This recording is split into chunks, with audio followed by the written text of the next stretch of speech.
됐다. 이제 너무 길게 하면 안 되니까.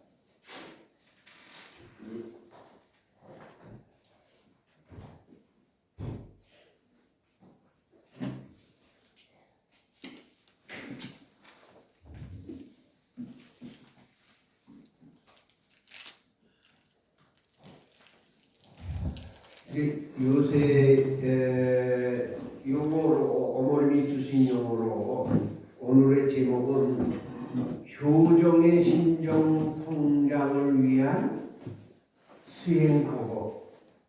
제목은 이렇습니다. 효와 정이라고 하는 건 정과 행이에요. 마태복음 22장 34절부터 40절의 말씀. 우리로 말하면 복귀 원리로 말하면 믿음의 기대와 실제 기대. 그러니까 어머님은 이걸 효정으로 묶어주셨단 말이에요. 효는 종이죠. 아버지에 대한 부르심. 정은 뭐예요? 이 자연 세계나 인간에 대한 사랑. 그 정을 쌓아야 된단 말이에요. 먼저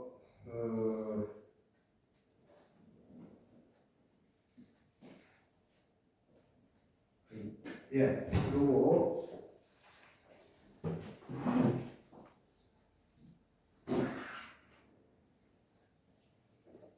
조금 전에도 말씀드렸듯이 하나님의 심정을 논하는 종교는 우리 교회밖에 없다. 이건 새로운 종교인 걸 우리들이 알아야 돼요. 기독교는 믿음으로 가려고 믿음으로 가죠. 믿고 구원받자. 모르니까. 예수님이 왜 이 땅에 오셨는지 모르니까. 우리는 알죠. 아버님을 통해서 예수님이 하나님의 사랑과 심정을 우리들에게 연결해 주려고 오셨다가 그것도 말씀도 제대로 못하시고 가셨다. 예. 하나님의 심정을 논하는 종교는 우리밖에 없어요. 기독교도 심정을 논하지 않아요. 믿고 구원받고 여기에 중심을 두고 있죠. 우리는 믿는 신앙이 아니야. 이제 첫째로 우리 알게 될 것은 하나님이 우리들의 부모니까 부모는 어떻게 해야 돼요? 모시고 살아야죠. 왜? 부모가 우리를 먼저 모셨어. 어떻게 모셨느냐? 하늘 부모는 우리를 짓기 전에 우리를 위해서 무형세계를 창조하시고 유형세계, 엄청난 유형세계를 창조하셨는데 그 수고가 얼마나 모르니까 자연이 나왔다 이렇게 되거든요. 아버님 말씀에 하나님이 피조세계를 창조하는 거 얼마나 고생했는지 아느냐. 기진맥진했다. 천사들도 그렇게 기진맥진해서 우리 창조하겠다. 그래놓고 아담과 에바에게 생육하고 번성하고 주관해라. 이 말씀이 어마어마한 말씀이라는 거예요. 이제 나는 다 했으니까 네가 잘 커서 내가 만든 이걸 다 사랑으로 주관해라 이거야. 그리고 아담 에바를 우리가 잘 아는 바와 같이 이제 아담 에바의 책임이 이제 전체를 물려주고, 너 책임 못하면 다른 사람 창조해 이렇게 안 하셨다는 거예요. 하나님이 아담 에바에게 생명해라 번성해라 주관해라 하셨더니 내가 나를 믿듯이 그 어린 아담 에바가 완성하기 전에 그런 축복을 하셨거든요. 내가 나를 믿듯이 너희들 틀림없이 그렇게 된다는 확신을 갖고 생육해라 번성해라 주관해라 하셨지. 이 조금도 이 완성할까 말까 그런 마음이 없어요. 그러니까 아담에가 살아갈 때 하나님의 심정이 어떻게 했어요? 아버님 말씀에 그 아담에가 살아갈 때의 심정을 골수로 느끼면 죽어버리는 거예요. 까먹어. 아버님 말씀에는 하나님의 심정이 터질 듯, 찢어질 듯, 미칠 듯 우리가 생각만 해도 그럴 거 아니야. 있는 영성을 다해서 100% 믿고 생육해라. 언성을 이번에 나는 이제 다 했다 이게. 네가 해야 된다 이게. 그렇게 아담의 화를 믿고 축복하셨던 하늘 부모님, 그 아담의 화가 하나님의 사랑에 들어오지 못하고 점점 천사장과 가까워질 때, 네? 그래서 나먹지 말아라 이런 거예요. 하나님의 사랑과 신령으로 들어와야 될 시기가 됐는데 천사장의 사랑에 문제가 벌어질 것 같습니다. 그러니까 따먹지 말라. 보지도 말고 만지지도 말라. 거기에 하나님의 기가 막힌 심정이 있기 때문에 그냥 보지 말고 따먹지 말라 그런 정도가 아니에요. 그 심정은 조마조마죠. 저 녀석이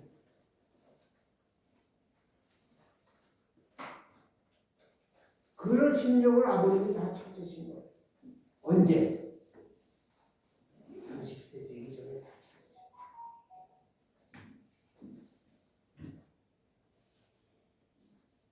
그러니 아버님이 그런 심정을 찾을 때 얼마나 통곡했습니까?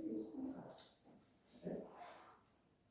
그러니까 일주일을 통곡하고 햇빛을 콧물 눈물 목이 쳐져가지고 말이 못하고 그런 게 한두 번이 아닙니다. 아버님 말씀해 보고 그런 게 나오고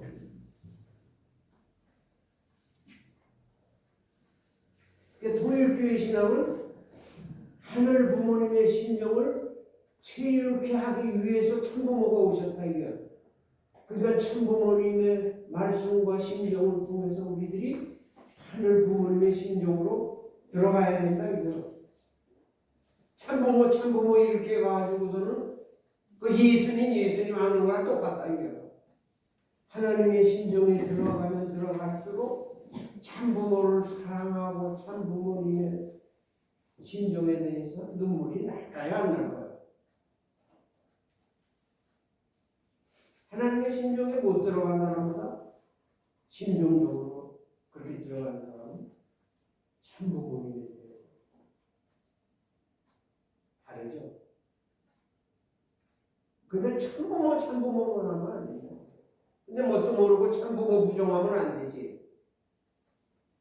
그러니까 성경에도 그랬죠. 예수님이 그리스도라는 걸 부정하는 사람이 저 그리스도다. 뭣도 모르고 예수님만 그런 게 있었거든. 영통하는 사람들이 나도 뭐 이렇게 그러니까 예수님이 구세주라는 것을 부정하는 거는 그건 기독교가 아니죠. 마찬가지로. 그 통일교회 신앙은 체육 신앙이다 이거야. 왜냐? 왜냐가 나와야 돼. 하늘 부모님이 우리들의 부모님. 부모의 심정을 닮아가야 되는 게 자식이지. 부모의 심정을 닮지 않고서는 효가 나오나요? 안 나오나요? 잘 들으셔야 돼요. 부모의 심정을 모르고서는 효가 안 나와. 그거는 지식대로 먹을 거, 입을 거, 뭐 여행 할 거, 돈 많아서 그거 효가 그건 껍데기 효고 진짜 효자는 이런 거라요. 야 이거는 조선 왕조 중엽인가 이창래라고 하는 사람이 있었어요. 아주 하급 공무원이야. 하급 공무원도 아니지 뭐 심부름 하는 사람이니까. 네. 그런데 그 부부가 효자야, 열려고. 그런데 그가 죽은 다음에 그 어머니 아버지 산소에 그가 무릎을 꿇었던 자리에 잔디도 나지도 않고 잔디가 들어가려고 그러다가도 안 오고 그런 자리는 수십 년 그대로 있더라고요. 그러니까 이 사람은 진짜 효자다. 근데 그 이창래라고 하는 사람이 어떻게 된 사람이냐? 나도 그 김호비 선생님한테 초등학교 다닐 때 들었어요. 효자가 있었다. 어떤 효자냐? 어머니가 지금으로 말하면 치매에 걸렸어. 그러니까 뭐 아무렇게나 막 말하죠. 근데 며느리가 그랬든가 아들이 그랬든가 참기름을 짜다가 이제 조그만 나무에다 툭 놨는데 그 치매 걸린 어머니가 야, 그 왜 오줌을 거기다 넣냐? 갖다 버려. 그러니까 이 아들이 예 하고 그걸 하수도에다 버렸대요. 근데 그런 효자가 죽은 다음에 어머니 산수, 아버지 산수. 그래서 전 초등학교 6학년 때 그 말을 듣고 가끔 그 이창래를 이 효자가 그 참기름 아니니까 네 약을 부엌으로 갖고 가도 어머니가 또 뭐라 그럴 리가 없죠. 아니면 어머니 이거 참기름이에요. 냄새 맡아보세요. 그래도 되겠죠. 그거 몰랐을까 이창래가? 알았을 텐데 왜 내하고 갖다 버렸는데 이 바보, 너 바보가 아니라 이런 어리석은 오히려 이창래가 치매 걸린 거 아니야? 이상하다. 제가 40쯤 되니까 뭐 늘 이상 이창래 생각한 건 아니고 가끔 40쯤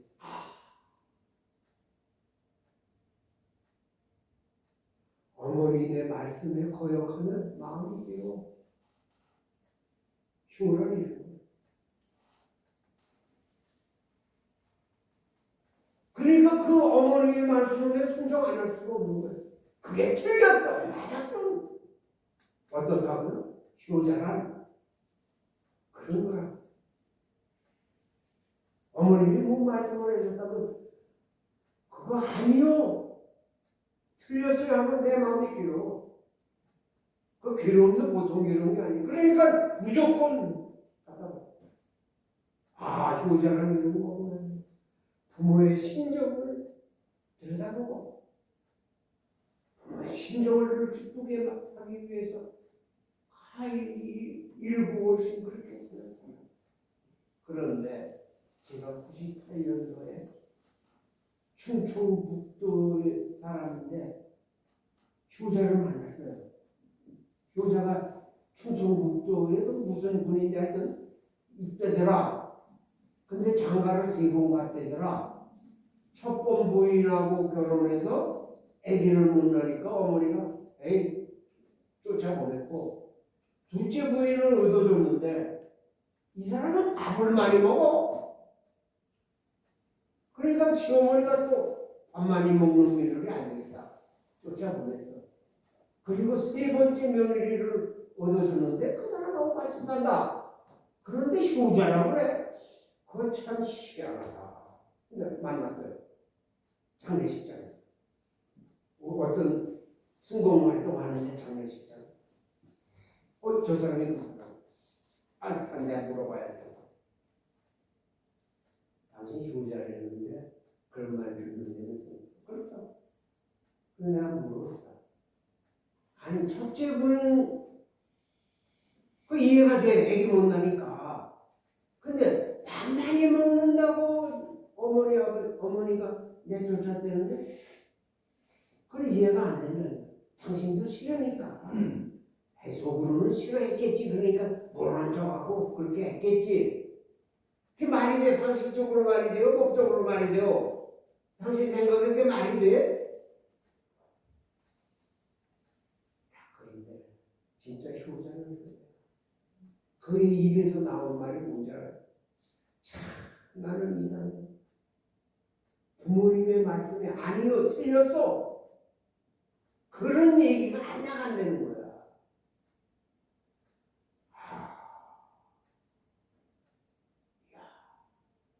그래서 내가 그 얘기 딱 듣고 이거 틀려오시고자고. 부모님이 틀린 얘기해도 그거 틀렸습니다. 그렇게 하는 거 아닙니다. 그런 얘기가 안 나간다는 거예요.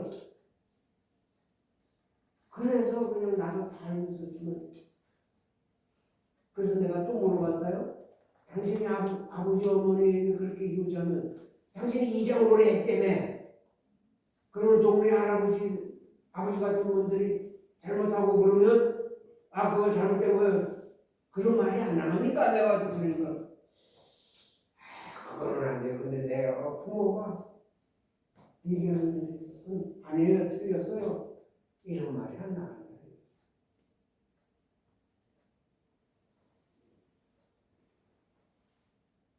효라는 게 뭐가? 이삭도 그렇게 된 거죠.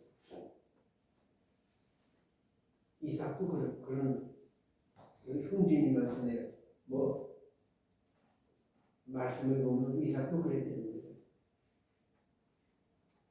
다시 말하면 부모의 심정을 닮아가야 돼. 부모의 심정을 기쁘게 해야 되겠다. 그게 불교 용어로 하면 신두라고 해요. 신두가 뭐냐? 마음 꼭대기. 머리 두자를 쓰고요. 마음이 있다면 그 마음의 머리에다가 세워야 되는 부모의 심정을 기쁘게 해야지. 이게 아버님이 하나님을 심정을 하고 신두에 내가 아버지에게 내 평생을 기쁘게 해드려야 참 아버님 그런 데 절제해주세요. 아버님은요, 저는 제가 조금 이런 심정에 눈이 뜨고서부터는 아버님 집회가 되면 아버님의 심정에다가 내 심정을 갖다 꽂는 거야. 어떤 심정으로 계시는가. 네? 그리고 늘 쳐다보는 거야. 그래서 거의 앞에 사이드에 앉는 거야. 철저. 제가 오금전이라고 하는 아버님 식사 수가 10여 년 청파동 전 본부교회 그분한테 들은 얘기는 뭐예요? 여름에 아무리 더워도 아버님 입에서 덥다는 소리 한 번 못 들었고 아무리 추워도 춥다는 소리 한 번 못 들었어요. 그거 관찰하신 분도 대단한 거예요. 그분 왜 그러냐? 그럼 아버님 왜 그런 거예요? 아버님을 신뢰, 아버님을 기쁘게 내가 덥다 춥다 그러셨다는 거고, 저도 그런 아버님이 어때 1989년 세계 통일부 개천일이었어요. 그래서 리틀 엔젤스 회관에서 모여서 2회 기념식을 하는 거예요.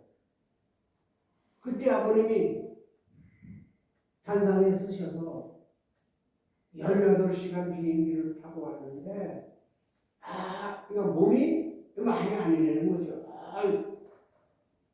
뭐 몸이 말이 아니다 그렇게는 말씀. 타고 왔는데 어디 한번 해보자. 그래서 말씀을 하셨고요.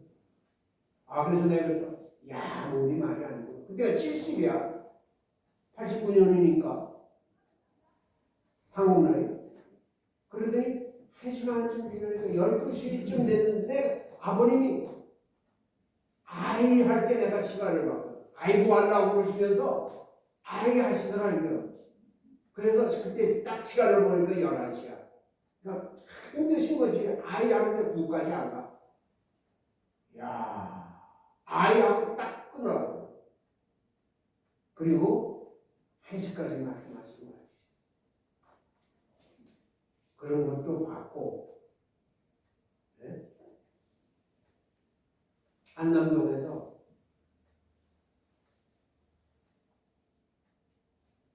일본 부인 식구들 와서 제주도 수련하고 수행리에서 수련했죠. 그거 다 한국 백성을 자각시키려고 하신 거예요. 제주도에서 5만 명. 그런데 왜 수행리로 끌고 들어왔느냐? 제주도에서 무비자거든. 거기는 수련을 이 정도 하면 대한민국에서 들썩들썩 하실 줄 아는 거예요. 그래서 대한민국 지도자들도 야 이거 보통 분 아니구나. 응? 그래서 대통령이 감동이 돼가지고 문선명 선생 한번 만나봐야 되겠다. 이 정도 되기를 바라시는 거 내가 생각할 때 하는 겁니다. 스페인에 온 게. 그래서 16만 명이 된 거예요. 그런데 일본 식구들은 어때요? 부인들을 16만 명 동원한다는 게 그게 쉬워요? 안 쉬워요? 그러니까 같은 식구들이 이제 그렇게 했단 말이에요. 근데 어느 교회 부인 부장인데 처음에 참석을 했단 말이에요. 남편은 교회 안 나오지. 참석하고 갔더니 남편이 어디 갔다 왔어? 말도 없이 어디 갔다 이러면 갔다 왔어. 다음에는 가지 마. 다음에 가면 이혼이야. 분명히 얘기했어. 근데 할당된 사람이 맞춰줘야지. 근데 부인은 또 왔다 갔다. 그 남편이 더 화날 거야, 안 날 거야? 그러면서 정말 또 가면 이혼이다. 가지 말고. 세 번째 왔다 갔다. 그러니까 남편이 얼마나 화가 나는지 때리는 거야. 가지 말랬는데 왜 갔냐. 그때 보고를 김중수 원장이 때리고 베끼고 쳐요. 그런데 이 부인이 무릎을 꿇고 아무 소리 안 해. 그때 그 보고를 하는데 그 본인이 보고하는 게 아니라 김중수 원장이 보고하는데 거기에 앉아있고 벌써 일본 식구들은 이 공감이 되겠어 안 되겠어? 헉대고 우는 거야. 맞았다는 데 대해서 거기 말하는데 근데 이게 백개도 참 그렇게 망가졌다. 그러니까 이제 한국 부인들도 울고 한국 남자들도 눈물이 나오는데 참는 거야. 근데 내가 아버님을 다 보고 있었거든. 아버님은 어떻게 살아요? 아버님이 처음에는 아버님이 신경이 예민하신 분이거든요. 처음엔 천정을 쳐다보시더라고요. 아, 아버님도 신경의 변화가 생기셨구나. 그들이 조금 그러니까 바깥을 자꾸 쳐다보고 왜 그럴까요? 눈물이 올라오니까. 근데 나중에 가슴이 눈물이 올라오고 참는 거예요.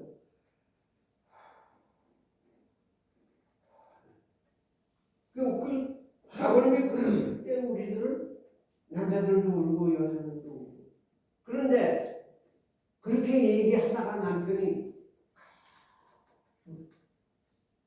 그러니까 남편이 때리던 손을 놓고 아내를 붙잡고 울면서 네가 내가 때리는데도 이런 내가 통일교회를 알아보마. 통일교회가 어떤 교회인지 거기에 아버님이 그래서 아버님은 당신의 감정을 참 컨트롤하시는데 그래서 덴버리 형무소에 계실 때 교주님이 찾아갔을 때 이런 말씀을 하셨어요. 그냥 웃다가 금방 통곡할 수 있는 그런 심정을 만든다. 그게 통곡하다가 금방 웃을 수 있는 이건 하나님의 심정을 만나지 않고는 그건 불가능합니다. 그러니까 효진님에게 아버님이 얼마나 심령적으로 기대가 크셨는가 하는데 어쨌든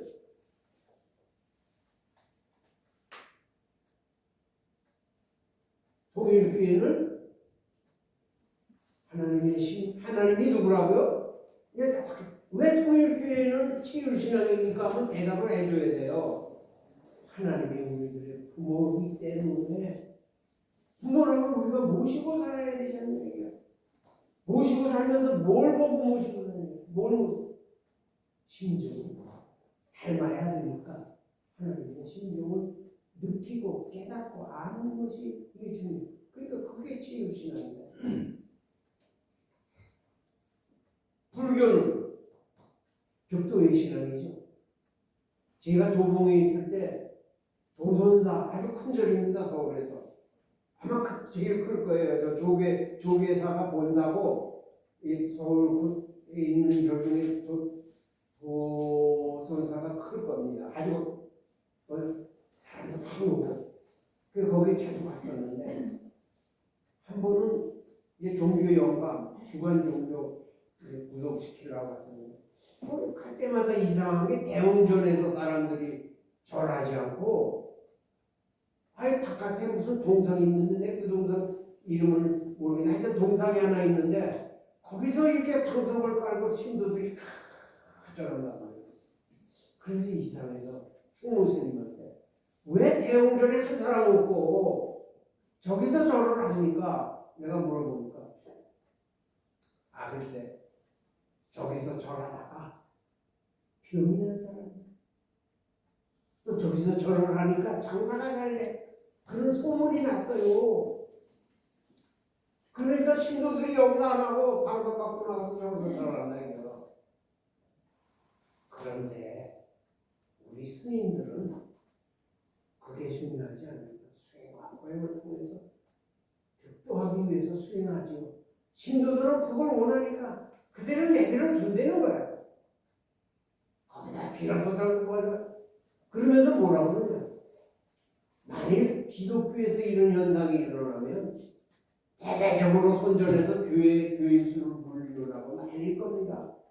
근데 우리는 그게 정도가 아니니까 그런 얘기를 안 합니다. 정도가 아니에요. 그래서 신도들은 그러라고 그렇게 하고 싶으면 그렇게 하라고 내버려 둔다는 거예요. 그래서 그렇구나. 불교는 본질을 수행과 고행을 통해서 득도하려고. 득도라는 게 뭐야? 득도하고 나면 자기 마음속에서 진리가 말씀이 나오거든요. 득도한 사람하고 득도 안 한 사람 차이가 뭐냐? 사람을 만나면 득도한 사람은 자기 속에서 그 사람과 얘기하다가 자연스럽게 말씀이 나가요. 득도 못한 사람은 배운 말씀이 나가지. 배운 말씀이 나가. 그러니까 상대편이 감동이 안 돼요. 배운 말씀은 잘. 물론 공부를 해서 다 짬뽕이 되면 더 좋죠. 그게 차원이 다르거든요. 그러니까 득도도 얼마나 마음이 무한하죠. 그러니까 스님들은 부처님이 깨달은 그 마음 경지 안의 것을 깨달은 거예요. 그걸 넘어간 사람이라면 누굴까요? 이게 미륵불이에요. 그래서 중국의 어떤 스님이 미륵불이 오신다는데 미륵불은 어떤 사람이니까 그러니까 부처는 아니다. 부처 같은 사람은 아니다. 그렇게 결론을 말씀을 했어요. 그러니까 뭐 이렇게 우리같이 수행하고 그런 사람은 미륵불이 아니라는 거지. 부처하고는 다르다. 그런 말을 했는데 하여튼 불교는 수행과 고행을 통해서 득도하는 거. 그래서 진리를 깨우쳐서 자기 속에서 사람을 대할 때 그 사람에게 필요한 말씀이 자기도 스스로 나가는. 그래서 그 사람이 얼마나 마음을 깨우쳤느냐에 따라서 강화력이 다른 거죠. 기독교는 성령의 종교라고 해요. 기독교는 성령의 종교야. 이 성령이 언제 임했느냐? 마가다락방에서입니다. 예수님 돌아가시고 나서 40일 후에 갈릴리 바닷가에 있는 제자들을 보는 앞에서 승천했죠. 그 전에는 40일까지는 제자들을 불러 모으셨어요. 성서에 보면 예수님 돌아가시고 나서 제자들에게 예루살렘을 떠나지 말라고 그랬어. 근데 다 베드로, 야곱, 요한 뭐 다 갈릴리 고향으로 가서 고기 잡고 앉아 있습니다. 여러분 성경 뭐 어떻게 봤는지 모르지만 예수님이 다 불러 모으고 승천 40일 만에 그래서 그 갈릴리 바닷가에서 승천했단 말이에요. 그리고 10일 후에 오순절이라고 해요. 그래서 마가다락방에 모여서 기도할 때 성령이 있다. 그런데 그 성령이 뭐냐? 예수님이 갖고 온 사랑을 치유케 해주는 성신의 역사라요. 네.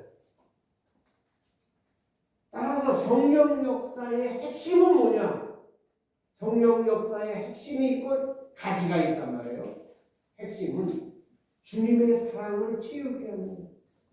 그러니까 아까 95장 같이 나의 기쁨, 나의 소망 되십니다. 고아로 자라가지고 뭐 목사 몇 살이 됐는지 모르지만 몇 년 목사 못했어. 35살에 얼마나 주님을 사모하고 사랑하는 마음이 강했어. 그러니까 성령을 받은 사람이 되더라고. 그러니까 나의 기쁨, 나의 소망 되십니다. 그러니까 기독교인이 성령 받았다고 하는 사람을 만나거들라. 그걸 어떻게 아느냐? 뭐 영적으로 뭐 은혜 받은 게 아니고 성령을 진짜 받은 사람은 주님을 사랑하는 마음이 목숨이 넘어가요. 그리고 성서적으로나 보나 기독교 역사로 보나 남자나 여자나 예수님이 신랑 같은 마음이 드는 거예요. 왜? 신랑의 사랑을 주기 때문에. 본연의 신랑이. 그러니까 이용도 목사 같은 사람도 나는 성전에 가서 기도하면 내 사랑하는 신랑 대신 예수님의 사랑 더하게 됩니다. 그러니까 제자들이 예수님 살아계실 때는 예수님이 어떤 사랑을 갖고 왔는지 공감을 못하고 있었던 거예요. 마가다락방에서 성령이 임하면서 주님이 이러세요. 그러니까 아버님 말씀에도 나와 주님의 사랑을 팔적으로 느끼니까 계속 통곡이 벌어지고 그거에 따라서 불의 역사가 일어나고 방언을 하고 이렇게 된 거란 말이에요. 또 뭐 이적 기사를 예언도 하게 되고. 근데 성서에는 주님의 사랑을 채우려 때는 해석하는 게 그려놓고 방언을 했네, 무슨 이적 기사를 일어나고 이렇게 되고 있단 말이에요. 이런 것만 써 있단 말이에요. 통곡했다는 얘기도 없고. 그러니까 성령을 받으면 방언을 한다. 이 정도 정의를 내리고 기독교가 흘러오고. 핵심은 뭐라고요? 주님의 갖고 온 신랑의 사랑을 채우게 합니다. 대성통곡이 벌어지고. 그게 사랑이 채울되니까 목숨을 넘어가는 거예요. 제자들은 이적 기사를 갖고 목숨 넘어갔나요? 못 넘어갔나요? 거기에 취해서 우리 주님이 왕이 되는 거 아닐까? 그러면 나도 한 자리 아닌데. 마태복음 20장에 나오죠.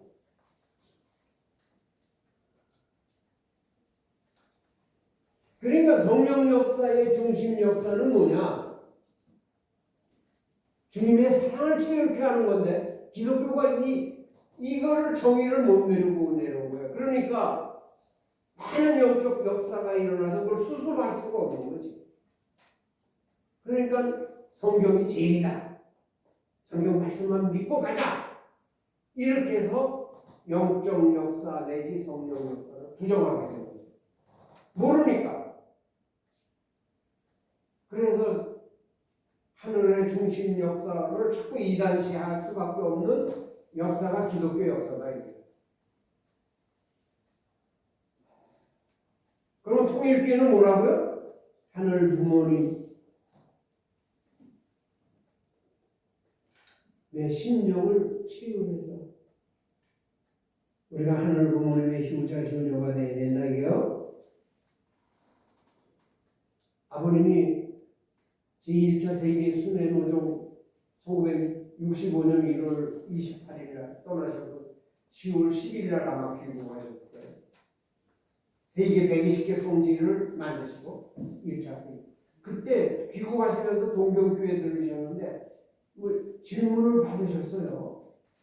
어쩌면 아버님 질문 안 받아요. 질문 받으려고 해도 질문하는 게 너무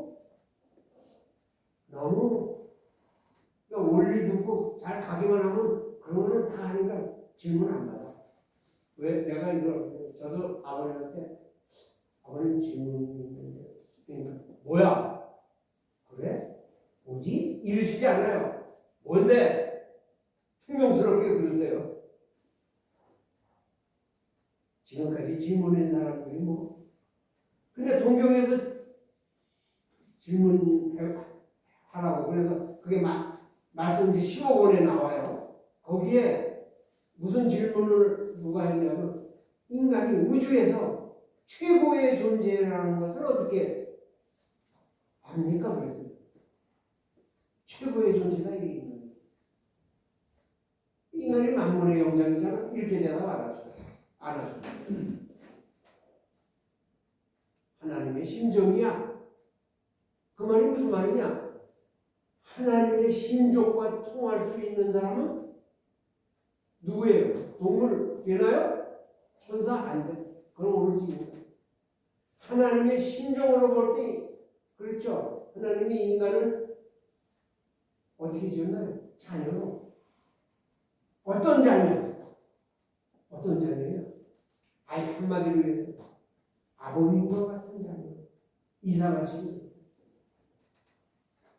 우리가 자녀가. 근데 우리 같은 자녀는 아니지만 아버님은 하늘 아버님은 우리를 아버님같이 취급한다. 그건 변할 수 없어. 이게 아버님의 심정이라. 너희들은 언젠가 그렇게 되고 말 거야.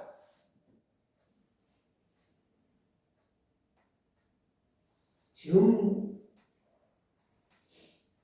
몰라서 그렇지. 그러면 영계 가서도 복귀해야 된단 말이야. 그런데 아버님은 왜 지상선 이렇게 노력하시냐? 단계가 있어. 여기서 요 단계 마음을 닦으면 여기 가면 이 마음을 완성하게 되는데 여기서 한 단계 올라가려면 이게 힘들다. 그러니까 지상에서 그 마음을 그래도 성장해야 된다. 이거. 그거예요. 아버님 말씀이 나오기를 보면.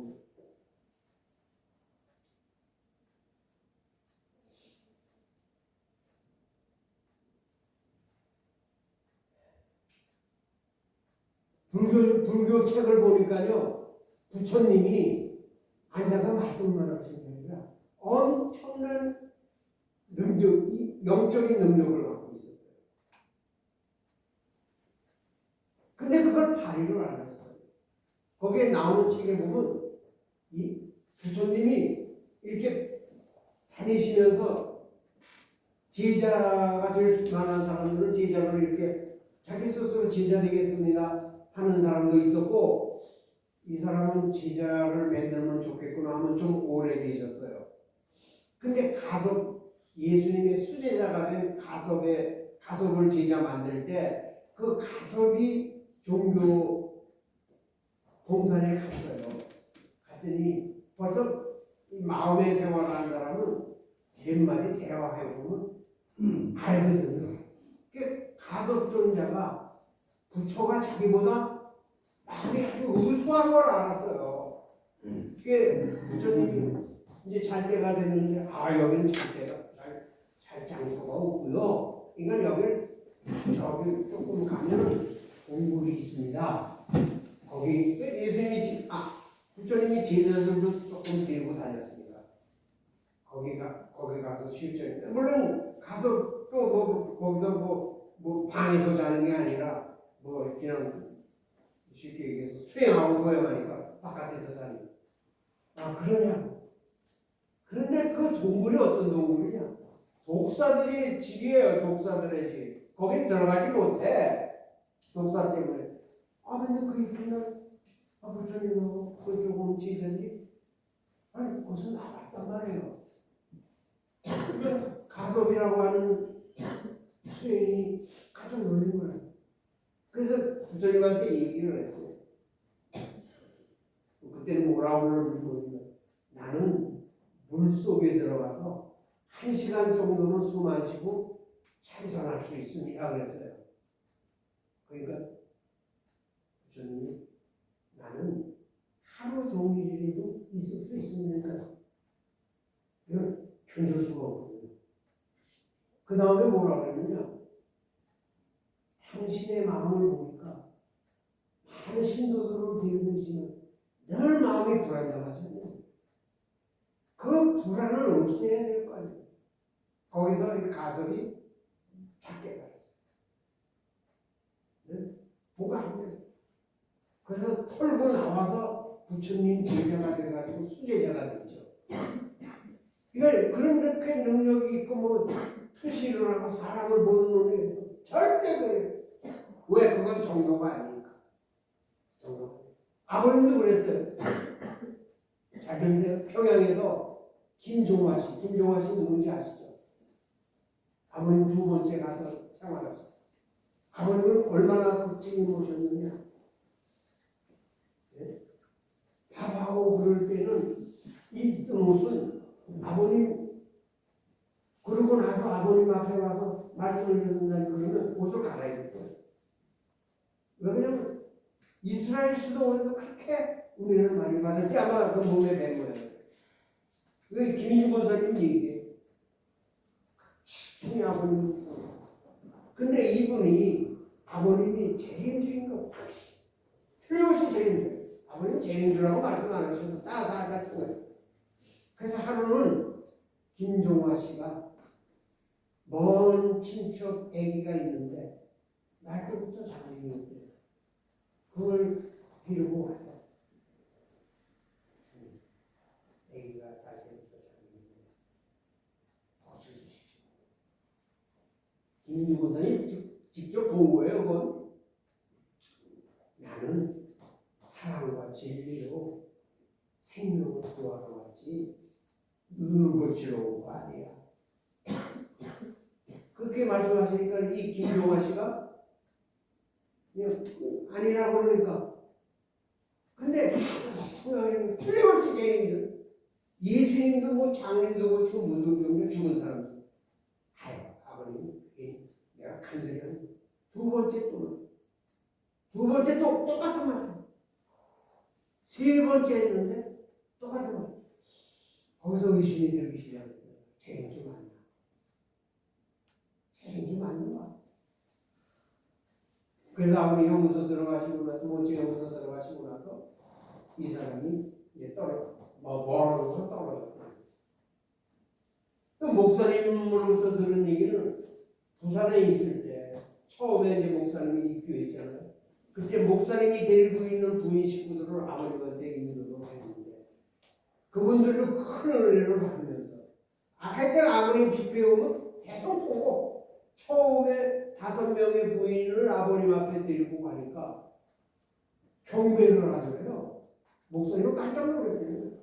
기독교에는 사람한테 경배하는 건 있을 수 없다는 거죠. 그리고 펑 울더라는 거예요. 그래서 하루 이상해서 이제 말씀 다 끝나고 돌아오면서 왜 경배하고로서 거기도 중심이 있거든요. 경배하고 우는 사람이 중심이 있다고요. 아니 이 사람이 제일 나이 많이 먹은 사람 재벌 부인 그 양반이 경배를 하는데 같이 간 젊은 부인들이 경배 안 하겠어요? 아이고 우리가 존경하는 어르신이 다 같이 경배. 이 의문이 탁 오라는 거야. 왜 그랬어? 그러니까 그분의 대답이 몰라요. 경배가 되고 통곡이 나오니까.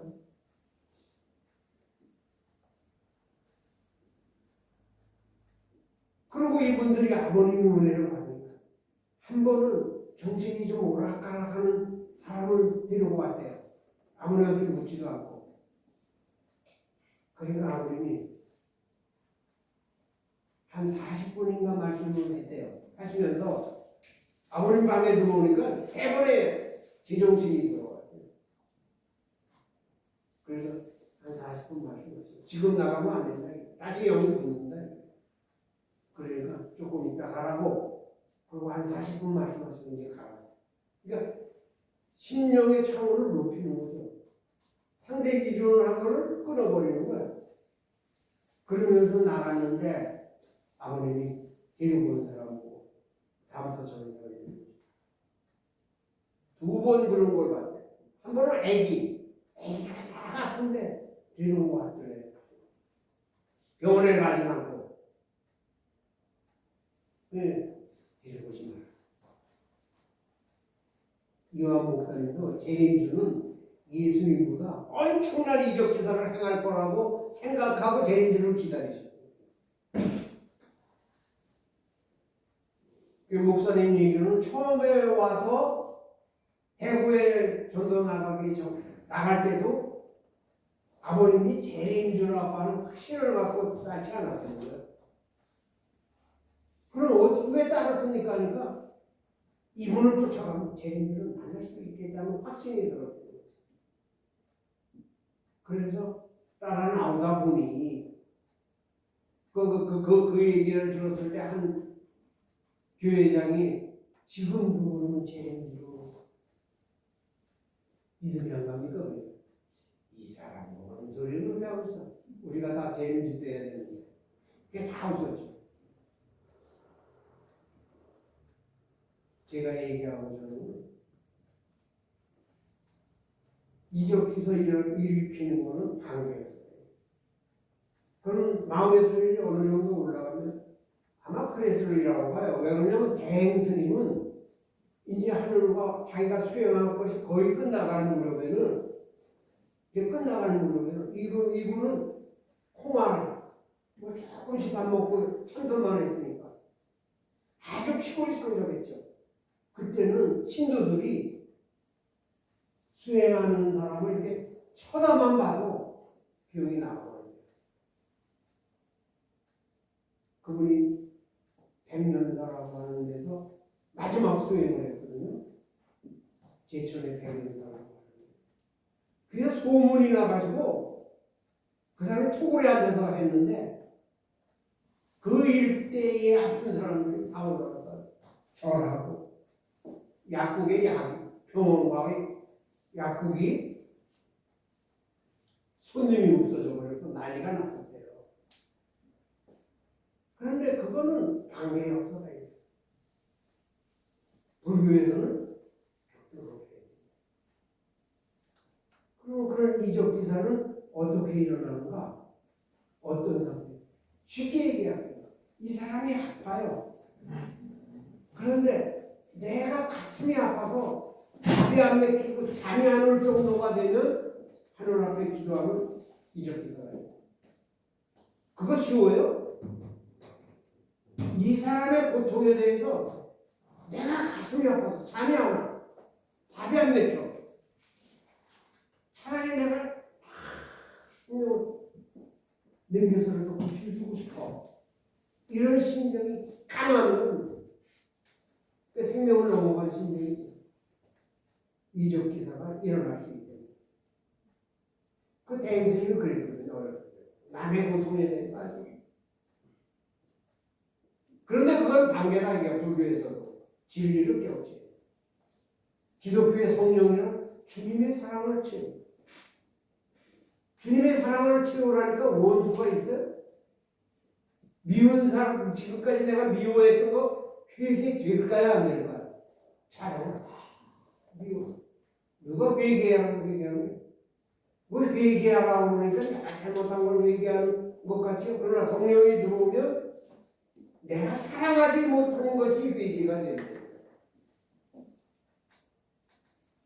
주님과 같이 사랑하지 못한 것 때문에 가슴이 아프죠. 왜? 주님의 사랑입니다. 마찬가지로 하나님의 사랑이 들어오면 하나님의 사랑은 이제 아버님 참부모의 사랑까지 올라가야 된다고 하는 거거든요. 참부모의 사랑이 뭐예요? 내가 내 자녀를 사랑하는 심정이 참 아주 예를 들면 이거죠. 이게 크면은 또 밉기도 하죠. 미운 마음도 있죠. 아주 속색이면 아이고 저거 차라리 태어나지 않으면 못하구나. 그런데 우리들이 아기를 낳았을 때 그 아기에게 쏟아지는 마음 아마 다 첫 아기 낳았을 때는 밤잠 못 자고 젖을 먹이고 애기가 조금만 울어도 피곤해도 일어나서 기저귀 갈고 그러죠? 그렇게 되죠? 그렇게 안 된 사람이 그건 새엄마나 그러지. 새엄마는 그렇게 안 돼. 왜? 핏줄이 안 통해 있기 때문에. 이게 무서운 거야. 핏줄이 뭐예요? 그림이거든요. 사랑. 네.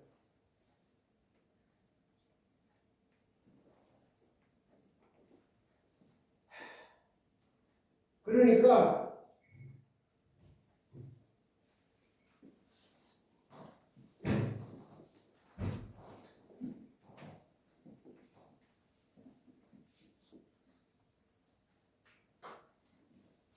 우리가 하나님의 심정에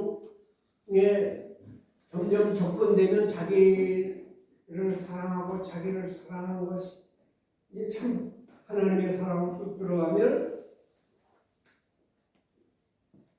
대번에 내가 내 자신을 사랑하지 아버지를 사랑 못했고 내가 내 자신을 사랑하지 아무 사랑 못했고 이제 그런 심정에 가면 이게 참 부모의 사랑을 이제 찾아가는 거죠. 네?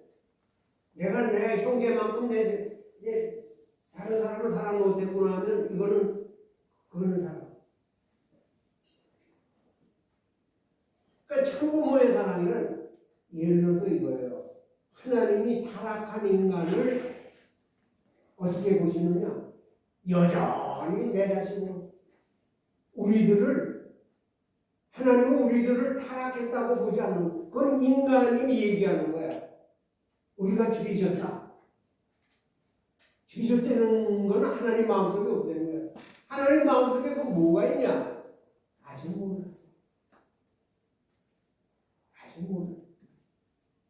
이 세상에서도 자식이 너무 죄를 지면 부모가 내중에 어떤 말을 씁니까?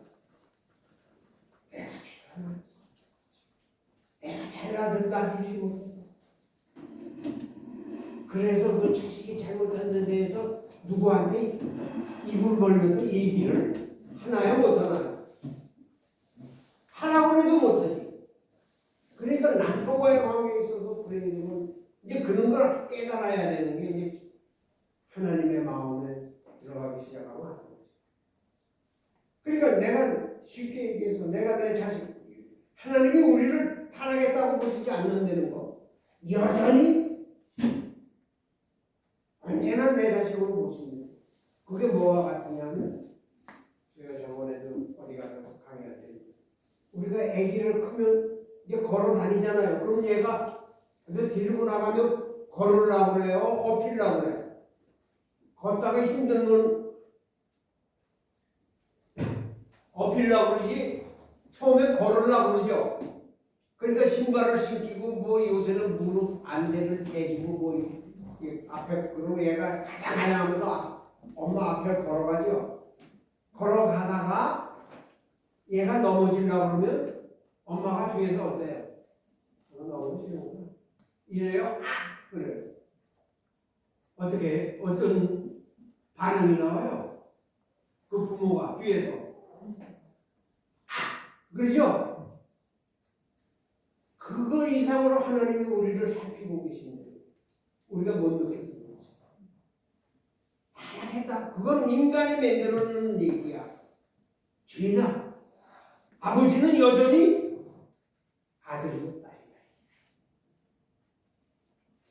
나의 하나님은 언제나 나와 더불어 계신다.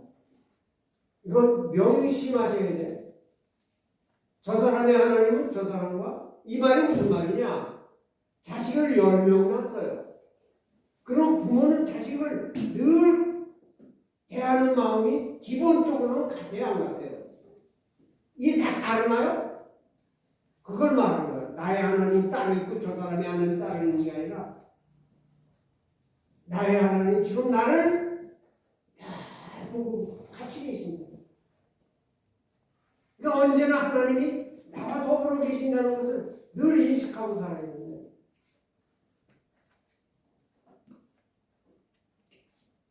작가 공지영 씨 아는 사람. 별로 없구나. 별로가 아니고. 아시네. 이때는 거. 그 공지영 작가가 쓴 글에 내가 내중에 봤어. 자기 고백을 했는데 이 양반이 고등학교 졸업하면서 교회를 떠났어. 이 사람은 그걸 뭐라냐? 파종했다. 내가 갖고 있는 종교를 깨버렸다. 이게. 왜 깨버렸느냐? 이 양반은 고등학교 다닐 때부터 벌써 아주 훌륭한. 그래서 이 가진 자들의 횡포, 그 당시는 유신 정권이니까 독재, 이거에 대한 불만이 있었는데, 교회 가면 신부님이 그런 마음 갖지 마. 그리고 데모하는 거 정말 잘못된 거야. 사랑을 가져야지. 응? 주님과 같이 그런 사랑을 가지려고 그래. 그게 마음에 안 들었다는 거예요. 그거 어떻게 고쳐? 데모해야지. 응? 그게 빨리 고치지. 그저 사랑으로 사는 거 고쳐지겠나? 그래서 고등학교 다닐 때 좀 불만이 있었는데 대학교 들어가니까 대학교에서 민주화 운동 많이 해요, 안 해요? 많이 하니까 이거 맞아. 하나님이 교회 떠나. 그 교회를 떠났단 말이야. 그리고 대학교 졸업하고 결혼을 했어. 근데 첫 번에 결혼해가지고 애기 하나 낳고 이혼을 했어요. 왜 떼는 건 안 나와. 그러다가 어떻게 되어 하다가 두 번째 또 결혼을 하게 됐어요. 그러면 첫 번째 결혼에 실패했으니까 두 번째 결혼할 때는 아무렇게나 막 했겠어요? 얼마나 신중했겠습니까? 결혼을 했는데 이게 가정폭력자야. 그래서 거기서도 애기 하나 낳고 이혼을 했어요. 그러다가 또 몇 년이 흘렀는지 모르지만 아마 내가 생각할 때는 한 10년 이상, 15년 됐을 거예요. 그 세 번째 결혼을 하게 됐다. 대학 교수야. 그러면 더 심각하고 더 아주 조사할 거 다 하고 했겠어요, 안 했겠어요? 두 번째 결혼할 때도 그랬는데 세 번째 결혼 남이 볼 때는 쟤는 뭐 세 번이나 결혼을 그 손가락질 당하겠어요. 그러니까 신중에 신중을 기했단 말이에요. 그런데 거기서 아기를 낳고 사는데 이 양반도 술만 먹으면 가정폭력 있잖아요. 그거 고치려고 그렇게 했어요, 안 그랬어요? 안 돼. 그래가지고 그 사람이 쓴 글에 보면 한 번은 술을 먹고 집안에 유리창 다 깨고 하나님 그 마음도 받고 그래도 내게 보면서 그 사람의 애기를 세 번째 남편한테도 애기가 하나 애기를 불쳐오고 경찰서에 가서 신고를 했대요. 그리고 이제 이혼하려고 신고를 하고 자기도 모르게 뭐 마음이 만신창이가 됐지. 성당에 가가지고 뒤에 앉아서 주님 어디 계세요? 하고 그랬단 말이야. 주님이 뭐라고 대답해? 나 여기 있다. 네 곁을 한 번도 떠나본 적이 없다. 깜짝 놀랐어. 자기는 이게 잘못됐다고 그러고 18년 전에 주님을 버렸는데 나 여기 있다. 네 곁을 한 번도 떠나본 적이 없다. 대성통곡했겠죠. 그리고 다시 신앙길로 들어섰습니다. 우리가 알아야 될 것이 뭐예요? 여기서 아버지는 늘 나와 함께 계시는 거예요. 그리고 그 아버지가 뭐예요? 원래 이상하셨던 심정으로 본 창조본연의 아들이 되고 딸이 되기를 아시겠죠? 그런 열정과 간절함을 가지시고 내 옆에 계신다. 내 옆에 나와 더불어 계신다.